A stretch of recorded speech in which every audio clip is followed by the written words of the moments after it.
indicado, nosotros sabíamos que el ancho de la chaveta era la cuarta parte del diámetro. Entonces acá simplemente reemplazamos esta expresión y nos queda el momento torsor como está indicado acá.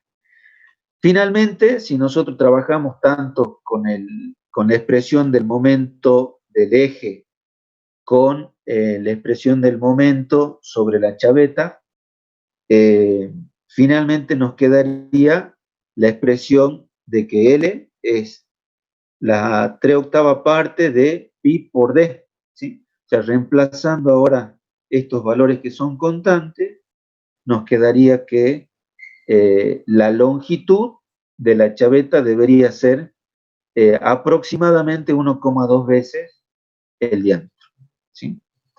Entonces, esa sería la resolución del ejercicio 1. Es decir, que nosotros, para un dado diámetro, podríamos encontrar la longitud para este tipo que era una chaveta cuadrada, ¿sí?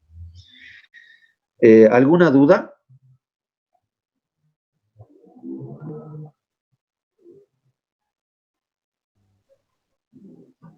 ¿Alguna duda? No, ninguna, profe. Sí, se entendió clarito. Listo. Vamos entonces al próximo ejercicio.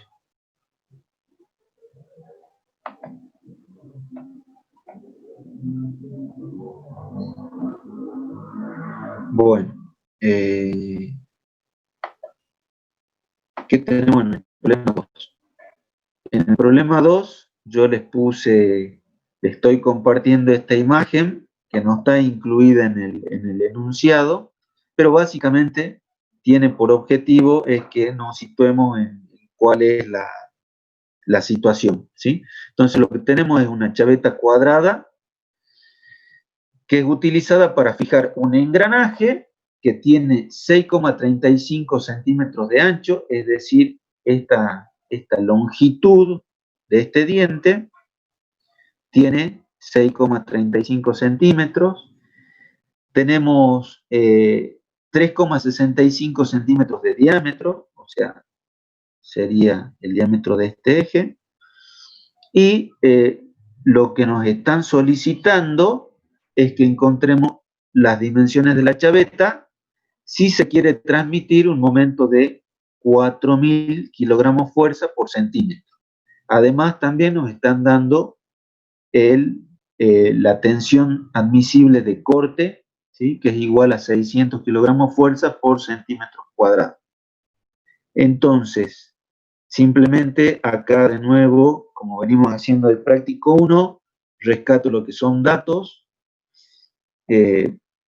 presento cuáles son las incógnitas, ¿sí? Y salgo recién a resolver. Entonces tengan en cuenta acá que de nuevo está diciendo que es una chaveta cuadrada, y cuando decimos que la chaveta es cuadrada, quiere decir que el ancho de la chaveta es igual al alto, ¿sí? O sea, este ancho es igual a este alto. Eso quiere decir que una chaveta sea cuadrada. Entonces, ya tenemos la longitud de alguna manera del chavetero porque vamos a, digamos, a definir que el largo es el ancho del diente, del engranaje, ¿sí? Recuerden que este es solamente un ejemplo a título ilustrativo, ¿sí? Acá de paso pueden ir viendo que este es un engranaje con diente cuadrado. Por lo general esto se usa con correas dentadas, ¿sí? Bueno, entonces, ¿qué es lo que vamos a recordar acá? De nuevo, que el momento torsor va a actuar sobre la chaveta con una fuerza F, digamos, que es la fuerza que se está transmitiendo en el eje sobre la periferia del eje, ¿sí? Entonces, ese momento en la periferia es igual a la fuerza por el radio, ¿sí? Entonces, como de dato teníamos el momento torsor, simplemente, y teníamos además el diámetro del eje, por lo tanto, podemos calcular el radio, simplemente planteando esta ecuación, lo que encontramos es la fuerza que va a estar trabajando sobre la chaveta, ¿sí?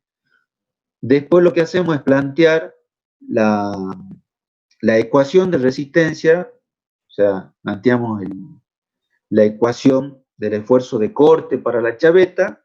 Recuerden que tiene esta expresión que es la fuerza sobre el área de corte, y el área de corte era B por L, de acuerdo al gráfico que le mostré recién, ¿sí? Entonces simplemente acá, sabiendo que L es el ancho del engranaje, de acá simplemente despejamos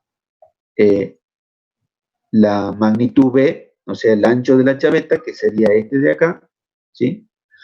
Y nos quedaría con ese valor de 5,7 milímetros, ¿sí? Bueno, ¿qué tenemos en el ejercicio 3? En el ejercicio 3, ahora a diferencia de los otros dos problemas, lo que tenemos es una chaveta que ya no es cuadrada, sino que la sección es rectangular, ¿sí? O sea, me refiero a esta sección, ¿sí?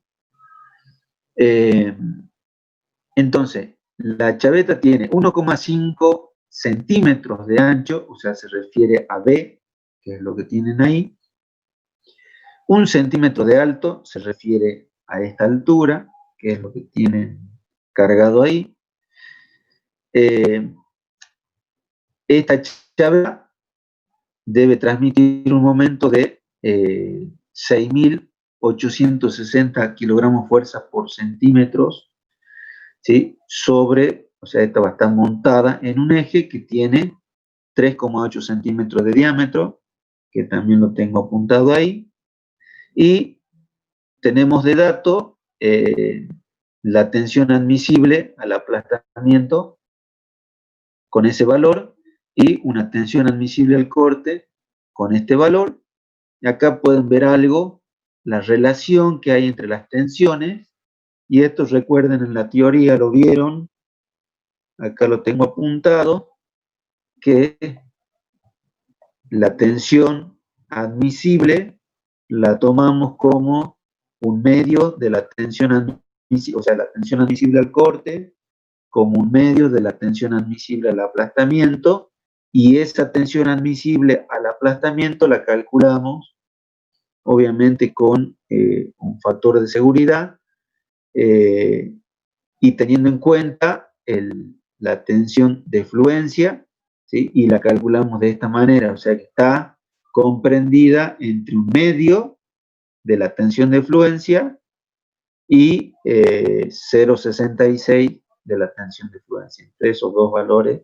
Por eso, por lo tanto, después consideramos que además que la de corte es un medio de esa tensión admisible al aplastamiento, ¿sí? Y acá, simplemente para que lo vean, esta sería el área del aplastamiento, ¿sí? Y esta sería el área de corte, ¿sí? Como si acá se estaría cortando la chaveta y, digamos, la cizalla se está produciendo en estas dos superficies y el aplastamiento ya sea en este lado o en este lado. Volvemos al ejercicio 3, ¿sí? Entonces, lo que tenemos que encontrar es la longitud de la chaveta, o sea, esta longitud, y bueno, acá nos están dando las ecuaciones de resistencia de corte, del esfuerzo de corte, al aplastamiento, y hay una nota importante que dice que al ser la chaveta más ancha, o sea, al tener esta magnitud mayor a esta, ¿sí? Primero va a fallar al aplastamiento que al corte, ¿sí? Bueno, con esa premisa entonces es que vamos a trabajar. Entonces, lo que tenemos que hacer primero es determinar esa carga sobre la chaveta que es generada por el momento torsor. Entonces, planteamos de nuevo esa expresión, y ya que conocemos diámetro, por lo tanto podemos conocer el radio y conocemos el momento torsor que queremos transmitir, por lo tanto podemos encontrar la fuerza que tiene ese valor. Simplemente después con esta nota, con esa premisa, planteamos la ecuación de aplastamiento, ¿sí? Y nos queda que la longitud de la chaveta debería ser de 6,4 centímetros o 64,2 milímetros, ¿sí? Entonces, el problema llega hasta ahí, ¿sí? A determinar la longitud. Pero, si queremos ir un poquito más allá, lo que podemos ahora hacer con esa longitud es verificar si no se va a cortar la chaveta primero. Nosotros habíamos dicho que acá va a fallar primero al aplastamiento, ¿sí? Con esa premisa es que encontramos la longitud de la chaveta. Pues ahora bien, simplemente con el afán de verificar que no se corte, o sea, si era correcta esta nota, lo que yo hice acá simplemente es cargar en esta celda esta ecuación de tensión al corte utilizando esa longitud que acabo de encontrar, ¿sí? Usando esa premisa, esa nota.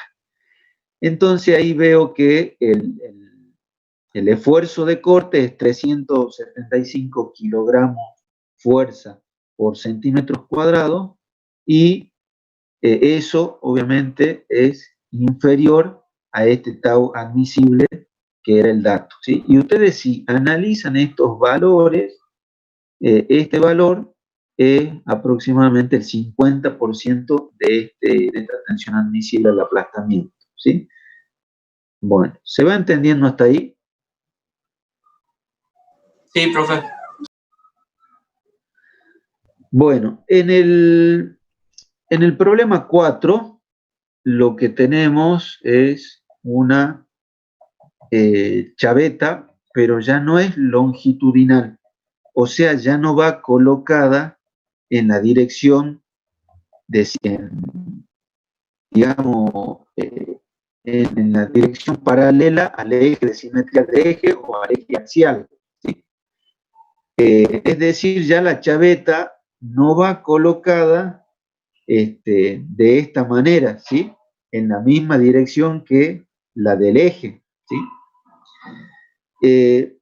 Ahora, la chaveta va colocada en forma perpendicular a los ejes que se quieren vincular, ¿sí? Y además, no se quiere transmitir un momento torsor en este en particular, sino más bien que está cargada con una fuerza axial, ¿sí? Pero axial a esta pieza y axial a esta pieza, ¿sí? Pero está, digamos, actuando, estas fuerzas están actuando en forma perpendicular al eje del perno, ¿sí? Bueno, dicho eso, entonces veamos qué dice el enunciado, ¿sí? Entonces, un perno como el que se muestra en la figura soporta la carga axial, F, igual a 5.000 kilogramos fuerza, ¿sí?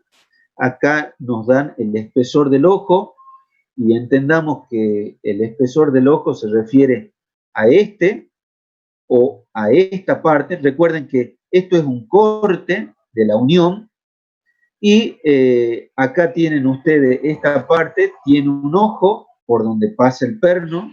Esta pieza también tiene un ojo, ¿sí? Por donde va a pasar el perno. Y esta de abajo, ¿sí? También tiene un ojo donde va a calzar este perno, ¿sí? Entonces, el espesor, tanto de esta parte de la pieza, de esta pieza, como esta de acá, ese espesor va a ser 1,5 veces el diámetro de este perno, ¿sí? Lo mismo, este espesor de este ojo, de esta pieza, ¿sí? Entonces, lo que nos piden es que determinemos el diámetro de este perno, ¿sí? Si los esfuerzos permisibles del material, y ahí tomen nota, el sigma admisible de 633 kilogramos fuerza y el tau admisible, o sea, el esfuerzo admisible de corte de 317 se refieren a el esfuerzo de o tensiones admisibles referidas al perno, ¿sí? Y el esfuerzo admisible del apoyo se refiere tanto a este apoyo como a este de acá, al ojo de esta pieza, ese valor, ese sigma admisible va a ser de 211, ¿sí? Entonces, tengan en cuenta acá que si esto está cargado de esta manera, este perno se va a tratar, digamos, esta pieza se va a apoyar en el perno de este lado y va a tender a aplastarse esta parte de esta pieza, ¿sí? Y además, por esa misma acción de la fuerza, esta partecita y esta partecita de acá, de esta pieza, también va a tratar de aplastarse. Entonces, lo que nosotros tenemos que verificar acá es que este elemento de unión no se corte, no se flexe, digamos, esto no se llegue a torcer, y además que no se aplaste, ¿sí? Porque aplastar haría que el alojamiento de este perno se deforme, ¿sí? En esta parte de esta pieza o en este alojamiento de esta parte de esta pieza, ¿sí? Es más o menos parecido al concepto de lo que pasaba en las uniones remachadas. ¿Se acuerdan que se aplastaba la chapa que nosotros queríamos unir? Bueno, acá tenemos dos piezas también vinculadas por una chaveta y lo que puede pasar son esos fenómenos también, ¿sí? Entonces, lo que vamos a hacer acá es verificar el esfuerzo. En primer lugar, es plantear las ecuaciones de resistencia tanto al corte como a la flexión y ver qué diámetro obtenemos de ese planteo. Y además, después, teniendo en cuenta la tensión de aplastamiento de estas piezas, determinar qué diámetro tenemos y de ahí elegir con criterio cuál sería el diámetro adecuado. Entonces, simplemente ahí más arriba cargué esa información que era dato, el problema. La incógnita era el diámetro de este perno, como hemos dicho, y entonces tengamos en cuenta eso, que vamos a considerar los tres esfuerzos: flexión, corte para el perno y además aplastamiento para el ojo o el apoyo de esas piezas que quiero unir. Entonces vamos a arrancar con lo más sencillo, que es el corte. Ustedes lo tienen a esto resuelto, pero igual se los muestro. Entonces planteamos la ecuación de resistencia al esfuerzo de corte, que sería la fuerza sobre el área de corte. Y si nosotros miramos acá, el corte se va a dar en esta sección y en esta sección del perno. Es por eso que el área de corte es 2 veces la sección del perno. Entonces, reemplazando eso en esta ecuación, me queda de esa manera y de ahí despejo el diámetro, ¿sí?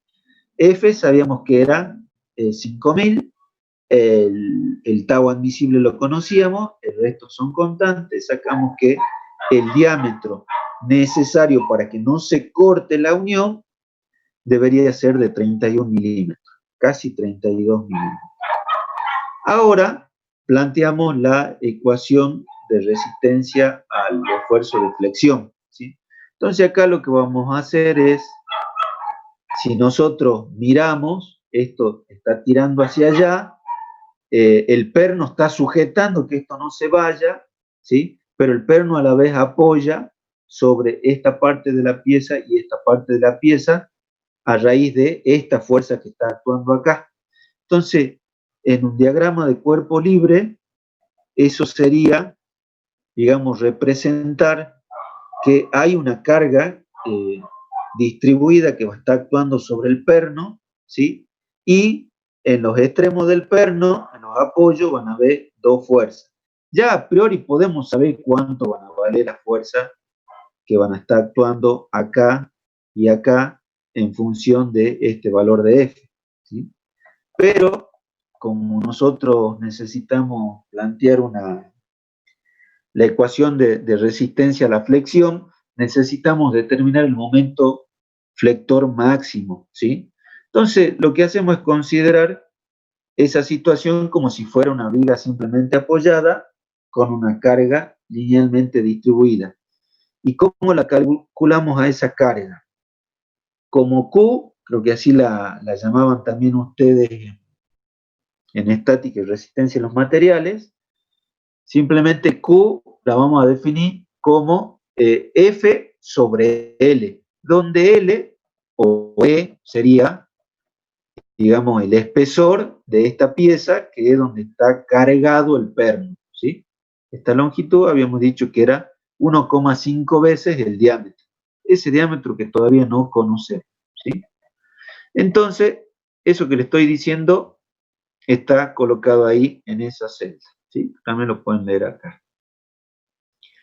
Diagrama de cuerpo libre, simplemente acá volteamos esto 90 grados, simplemente para que nos quede más fácil a la hora de analizarlo, ¿sí?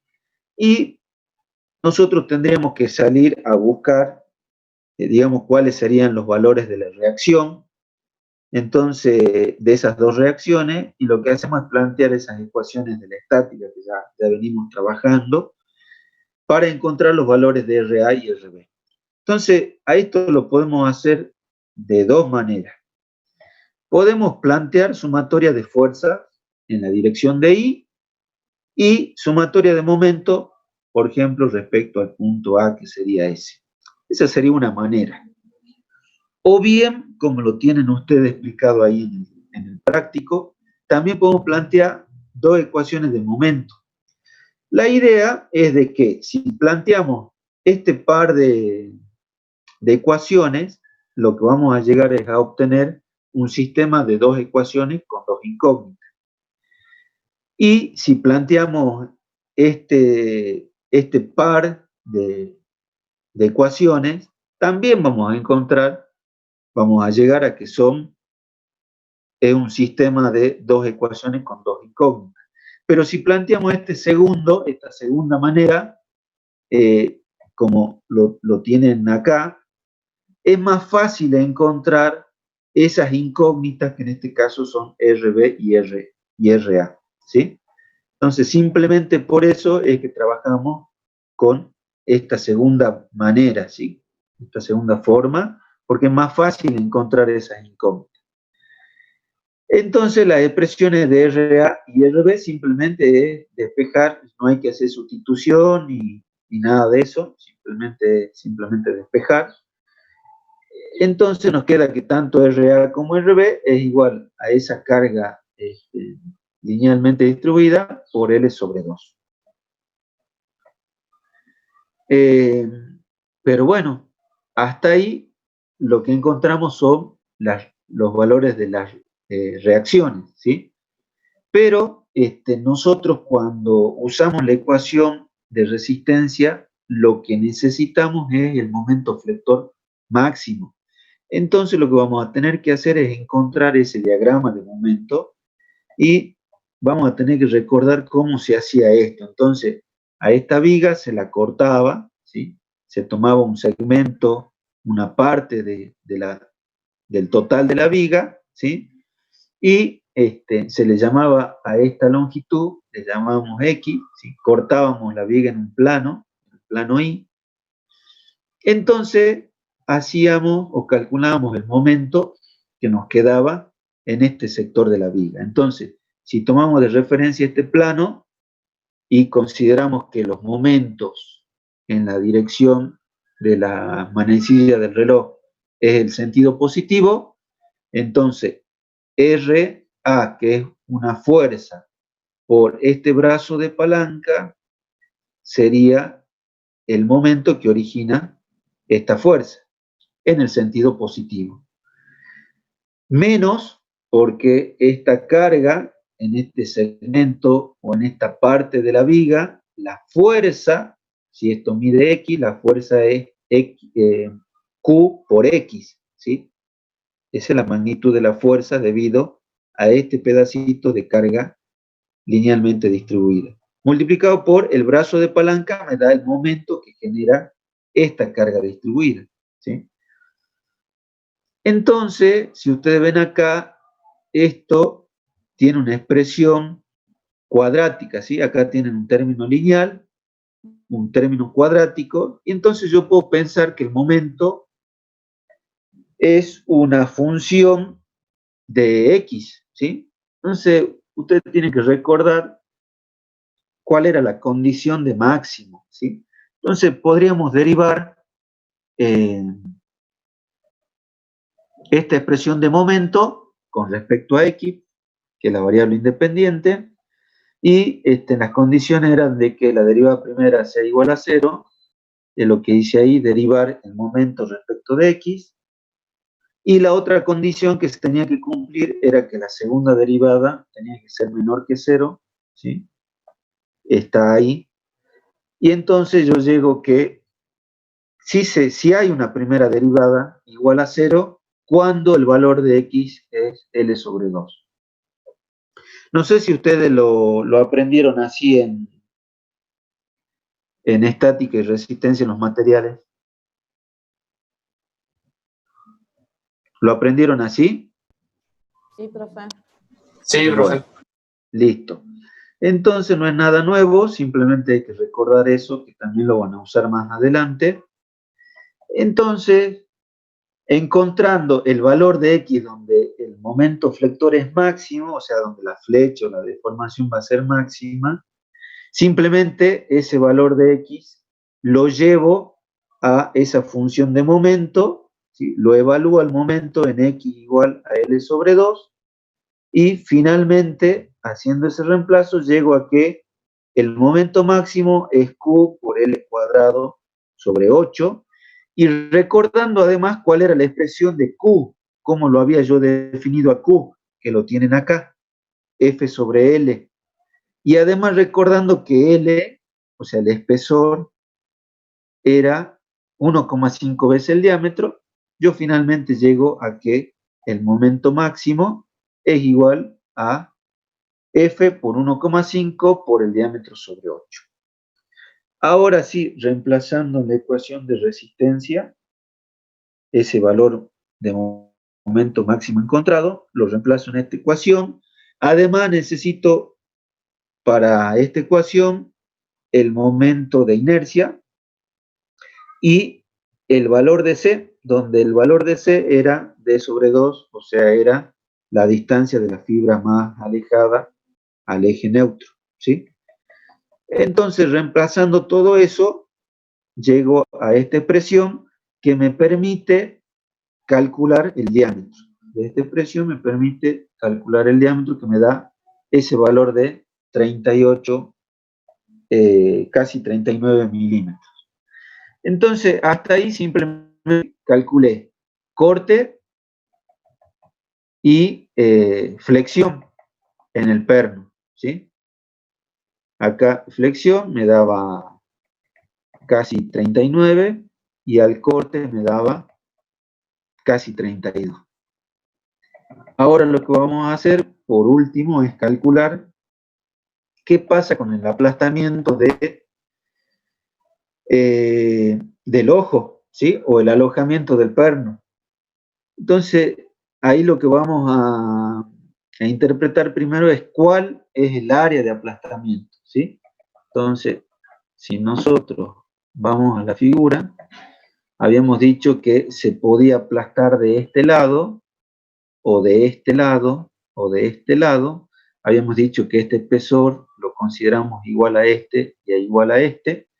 Y entonces el área de aplastamiento va a ser el área proyectada de esa, digamos, de ese semicilindro, que es el que está apoyándose sobre el perno, y esa área proyectada sería el espesor por el diámetro, ¿sí? Ahora, eso es lo que yo tengo ahí cargado. Sería L, el espesor, por el diámetro. Pero acá hay que recordar que L, el espesor, que era dato, era 1,5 veces el diámetro. Entonces, reemplazando eso, me queda que el área de aplastamiento es 1,5 veces el diámetro cuadrado. reemplazando en la ecuación de resistencia al aplastamiento de los apoyos, alojamiento o para el ojo, simplemente, me queda esa expresión. Con esa expresión, teniendo esta tensión de dato, teniendo la fuerza como dato, puedo determinar de acá el diámetro, ¿sí? Y el diámetro me da 39, casi 40 milímetros, ¿sí? Entonces, acá deberíamos elegir, si yo elijo un diámetro de menor a 31, la primera falla va a ser por corte, ¿sí? Si yo elijo un diámetro mayor a 31, pero menor a este diámetro que me da el esfuerzo de flexión, seguramente el perno se va a doblar, ¿sí? O se va a aplastar, ¿sí? El ojo. Es por ello que lo que nosotros debemos seleccionar es un diámetro algo mayor a este diámetro que hemos obtenido acá, ¿sí? ¿Se entendió más o menos?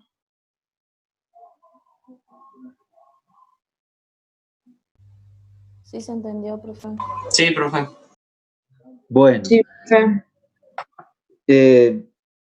¿han visto alguna vez alguna chaveta, algún pasador, como para que más o menos vamos viendo aplicaciones, cosa que, digamos, lo que veíamos recién, este ejemplito que yo les ponía, más adelante ustedes seguramente van a calcular las dimensiones de este eje, van a calcular por qué tienen que ser 4 canales para la polea, ¿sí? Entonces van a ver el tema de poleas también. Pero ¿qué otro ejemplo han visto por ahí en su casa de un pasador o de una chaveta? ¿Se acuerdan que yo la semana pasada les preguntaba qué ejemplo tenían en su casa de algún sistema de reducción de velocidades o de multiplicación de velocidades? ¿Han pensado algo?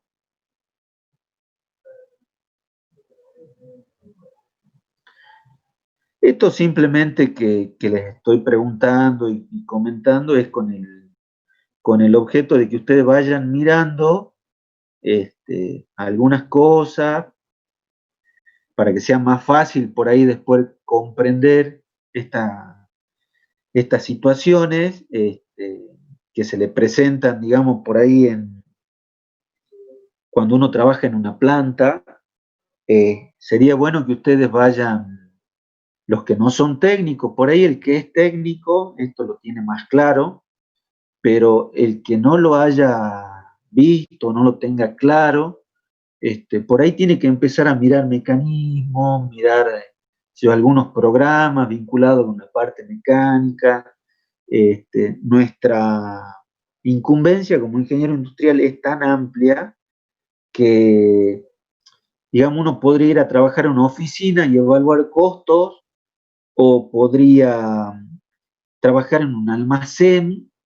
Entonces, nosotros podríamos, viendo costos, digamos, trabajar simplemente en la oficina, por ahí ni salimos a la planta o salimos a la planta a ver algunos stocks y nada más, pero si trabajamos ya en un almacén de repuestos, donde hay repuestos, materias primas, uno tiene que saber, en el momento que nos hablen de chaveta, de eje, de polea, de correas, de rodamientos, de buje, de cojinetes, de válvulas. Entonces sería bueno de que se les vaya despertando ese interés por estas cosas que después se usan, ¿sí? Por lo general el ingeniero recién recibido va a trabajar a esos lugares, ¿sí? Va a trabajar o sea, va haciendo camino al andar, ¿sí? Entonces va a planta, va a mantenimiento, va a almacén, va a hacer compra, va a manejar gente. Entonces uno tiene que manejar estas cosas. Simplemente les muestro acá, seguramente ustedes han visto cuando hablamos de espigas y pasadores, el profesor les planteó esto en la teoría. Por ejemplo, si vamos a mirar este mecanismo, la traba, digamos, la espiga es transmitir movimiento, ¿no es cierto? De o de alguno de los dos. Y bueno, el ejemplo que usted tiene en la casa es el de la bicicleta, ¿no? Si esto que está acá, esto que está ahí, es la chaveta, ¿sí? Esto es el brazo de palanca donde acaba el pedal, ¿verdad? Entonces, uno genera la fuerza con el pie, transmite un momento torso a este eje a través de esta chaveta, ¿sí? Y este eje a la vez está vinculado a este engranaje, que llaman estrella por ahí, ¿sí? Y eso a través de una cadena transmite el movimiento a la rueda, ¿sí? Entonces, pueden ver acá que acá hay un ejemplo de una chaveta, ¿sí? Que es de este tipo, que está acá. Esto también se usa en los pernos de las puntas de eje de los buses o camiones, ¿sí? Y como nosotros podemos ir a trabajar como responsable de mantenimiento de alguna empresa minera que tenga una flota de camiones, bueno, por ahí le van a decir, ingeniero, me falta la chaveta. Y uno va a decir, bueno, ¿cuál es la chaveta? Y bueno, uno por lo menos tiene que saber cuando digan chaveta en la mente rápidamente a qué se están refiriendo, ¿sí? Por lo menos chaveta de este tipo. Y después, en la industria mucho usado chavetas de este tipo o que no sea terminado con esta parte redonda, sino plana, a montón, ¿sí? ¿Y cómo se compran las poleas? Las poleas se compran con un diámetro a veces ciegas, acá en el cubo, y uno le va ajustando el diámetro, o sea, uno hace el ajuste. ¿Y cómo lo hacemos a eso? Y tenemos que tener una persona en el taller o que trabaje para nosotros o un tercero, ¿sí? Un tornero. Entonces, el tornero es el que le va a dar, digamos, la terminación a este cubo para que trabaje correctamente en este eje. ¿Cómo se hace ahora el mecanizado? Simplemente como cultura general, digamos, para los ingenieros industriales, esto a lo mejor ustedes ya lo vieron o lo van a ver. ¿Cómo se mecaniza ese chavetero? A ver, lo tenía acá. Este chavetero de ahí, ¿cómo se mecaniza? ¿Sí? O sea, en un eje, ¿cómo lo mecanizamos? Lo mecanizamos con esta herramienta, ¿sí? Le llaman brocha o también fresa, ¿sí? Esto gira sobre este cabezal y entonces va labrando ahí el chavetero, el alojamiento o la ranura donde va colocada la chaveta. Con esta, que tiene ahora un movimiento circular en este sentido, también se puede practicar un chavetero sobre un eje, ¿sí? Pues ahora, ¿cómo se mecaniza el chavetero ya del cubo, o sea, en un diámetro interior? Con esta herramienta que la tienen ahí, y esto se mueve en forma rectilínea alternativa, esto sube y baja, ¿sí? Y por el filo que tienen esos dientes va cortando el material y va labrando, como por ejemplo en este mecanismo de acá, ¿sí? Ahí ya tiene, en este engranaje ya hizo el surco, ya hizo el alojamiento, el chavetero del engranaje, ¿sí? En esta máquina. ¿Qué más tengo para mostrarles? Bueno, simplemente que esto lo deben haber visto en el Moodle, cómo se puede esquematizar en un plano. Uno por ahí también podría leer, si se nos rompe una chaveta de un motor eléctrico, este despiece podría estar en el motor eléctrico, simplemente para saber cómo comprarla, ¿sí? O cómo interpretar si en algún momento tenemos que ayudarle al tornero a especificarle cómo tiene que hacer el ajuste en el eje o en el cubo, ¿sí? ¿Se entendió hasta ahí? Sí, profe. Bueno, espero no haberlos aburrido. Con eso ya estaríamos en condiciones de finalizar la clase, salvo de que alguno tenga alguna consulta. Profe, yo tengo una consulta. ¿Sí? ¿Para qué se hace el terminado ese circular en la chaveta? O sea, ¿por qué hacemos totalmente rectangular o para qué sirve hacerle ese terminado? A ver, simplemente para fijarla, ¿sí? Para que no, digamos, en el caso del montaje no se te corra, ¿sí? Para eso podría ser. ¿Está bien? ¿Se entiende? También podría ser, Sí, está bien, en realidad es por el tema del montaje, para la facilidad del montaje y como vamos a seguir viendo más adelante, por el tema de concentración de tensiones. ¿Sí? Cuando hay cambios bruscos de forma, mayores son las concentraciones de tensiones y puede ocurrir que falle la chaveta o el eje. Para que no existan cambios bruscos en la forma y para el montaje también, para facilidad del montaje. Bien, gracias, profe. Y otra cosita, ustedes por ahí quizá alguno se va a trabajar a Chile, qué sé yo, por minería, o a Perú, qué sé yo, no sé. En algunos lugares no le llaman chaveta, le llaman lengüeta, ¿sí? Y además estas que estamos viendo nosotros son de caras planas, paralelas, pero también hay de esas acuñadas, ¿sí? O sea, hay una variedad de elementos que se interponen entre un eje y un cubo, me refiero a determinar a muchas formas que puede tener la chaveta, ¿sí? Tan solo redondeada o plana o también acuñada, ¿sí? Como la van a ver seguramente por ahí en alguna norma, ¿sí? Bueno, ¿alguien más tiene alguna otra consulta?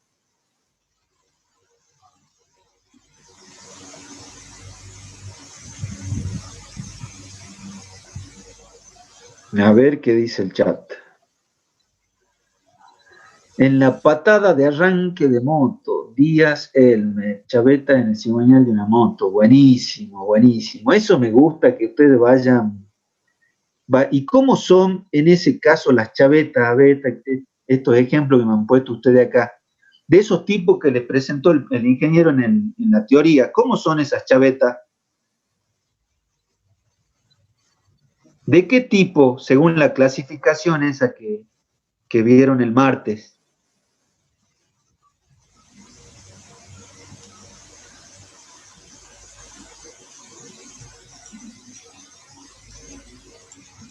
¿De qué tipo son? ¿La vieron o no?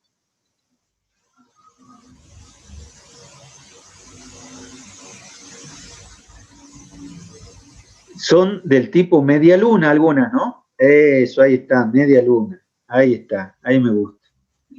Y eso se ve, dice, en el cigüeñal. ¿Y cómo funcionaría y cuál sería el objeto de la chaveta entre el cigüeñal y también cuadrada, ¿sí? ¿Cuál sería ahí el objetivo, digamos, de la chaveta?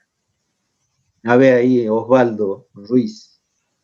El de la patada es transmitir el momento generado por el brazo de palanca, el pie, movimiento y poder arrancar el motor. El ejemplo que puso ahí Díaz Helmer. Y Osvaldo dice, fijar el volante en una posición. Sí, sí, sí, sí. Pero además, acordate vos que la explosión en el cilindro hace que se genere trabajo, ¿sí? Entonces uno transfiere ese trabajo en movimiento en el eje. Y a la vez uno hace solidario el volante para, por lo general se genera también corriente en ese volante, ¿no? Por lo general las motos vienen así, en un sistema eléctrico donde se genera magneto, le llaman algunos, ¿sí?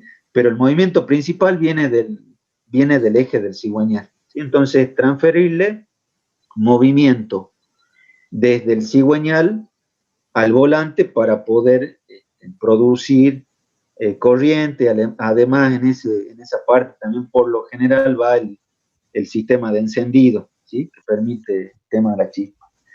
Bueno, ¿alguno tiene alguna otra duda o consulta o damos por finalizado acá?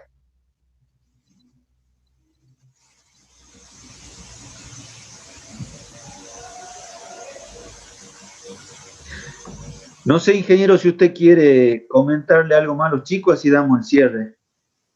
No, está bien, yo lo que le iba a comentar, ya se lo comenté en un principio acerca de que me preguntaron la clase pasada de cuáles eran los temas específicamente sobre que iban a ir en la evaluación, y bueno, están puestos ahí en la plataforma, ¿sí? Esos temas, nada más, eso es todo lo que les comentaba. Bueno, de acuerdo, entonces dejamos aquí. Nos estaremos viendo el próximo martes, si Dios quiere. Saludos para todos. Gracias, profe. Hasta luego. Hasta luego. Hasta luego. Hasta luego. Gracias, profe. Chao.